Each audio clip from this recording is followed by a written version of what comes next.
اے اللہ رب العزت، اے ساری کائنات کے شہنشاہ، اے ساری مخلوق کے پالنے والے، اے زندگی موت کا فیصلہ کرنے والے، اے آسمانوں اور زمینوں کے مالک، اے پہاڑوں اور سمندروں کے مالک، اے انسانوں اور جنات کے معبود، اے عرش اعظم کے مالک، اے فرشتوں کے معبود، اے عزت و ذلت کے مالک، اے بیماروں کو شفا دینے والے، اے بادشاہوں کے بادشاہ، اے اللہ ہم تیرے گناہ گار بندے ہیں، ہمارے گناہوں کو معاف فرما۔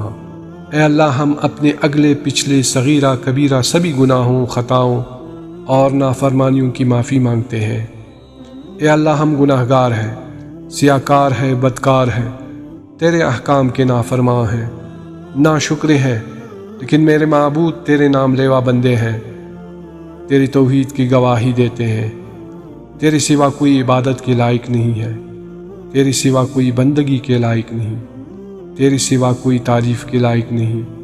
اے ہمارے معبود، ہماری گناہ تیری رحمت سے بڑے نہیں، تو اپنی رحمت سے ہمارے گناہ معاف کر دے، کیونکہ ہم اس یہاں برے اعمال کے ساتھ کس منہ سے اپنے نبی پاک کے سامنے حاضر ہوں گے، اور ہمارے ان برے اعمال کو دیکھ کر ہمارے آقا کریم صلی اللہ علیہ وآلہ وسلم کو بہت دکھ و تکلیف ہوگی، اور ہم شرم سے گھاڑے جائیں گے۔ اے اللہ پاک، ہمیں گمراہی کے راستے سے ہٹا کر صراط مستقیم کے راستے پر چلنے والا بنا دے۔ اے اللہ، ایسی نماز پڑھنے کی توفیق عطا کر جس نماز سے تو راضی ہو جائے، زندگی میں ایسے نیک اعمال کرنے کی توفیق عطا کر جو تیرے پسندیدہ اعمال ہے، اور جن اعمالوں سے تو راضی ہو جائے ہمیں ایسی زندگی گزارنے کی توفیق عطا کر جس زندگی سے تو راضی ہو جائے۔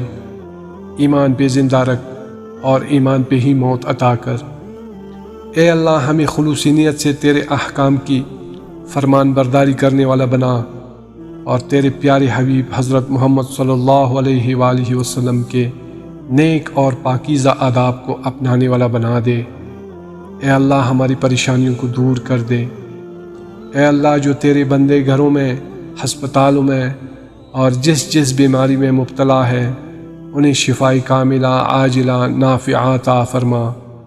اے اللہ، جو تیرے بندے قرض کے بوجھ تلے دبے ہوئے ہیں ان کا قرض جلد سے جلد غیب سے مدد فرما کر ادا کر دے۔ اے رب العزت، شیطان کی شر سے ہماری حفاظت فرما۔ اے اللہ، اسلام کے دشمنوں کو نیست و نابود فرما، اور کافروں کے مقابلے میں ہماری مدد فرما، مسلمانوں کو غلبہ عطا فرما۔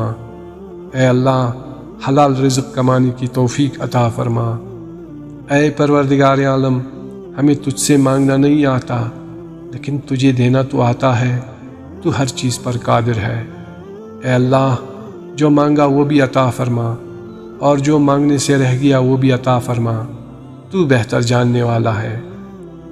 جو ہمارے لیے فائدہ مند ہے عطا فرما، اپنے صابرین، شاکرین، ذاکرین، زاہدین، عابدین، خاشعین اور قانتین میں شامل فرما۔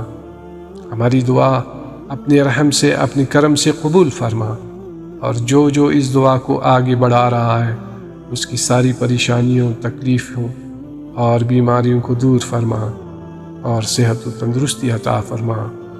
اے میرے پروردگار، اپنے پیارے محبوب حضرت محمد صلی اللہ علیہ وآلہ وسلم کے صدقے پوری دنیا میں جتنے لوگ وفات پا چکے ہیں ان کی مغفرت فرما، انہیں قبر کی عذاب سے بچا۔ جو بیمار ہیں یا پریشان ہیں تو ان کو اپنی کرم سے معاف فرما، اور ان کی بیماری اور پریشانیوں کو اپنی شان کریمی کے مطابق دور فرما۔ آمین ثم آمین یا رب العالمین۔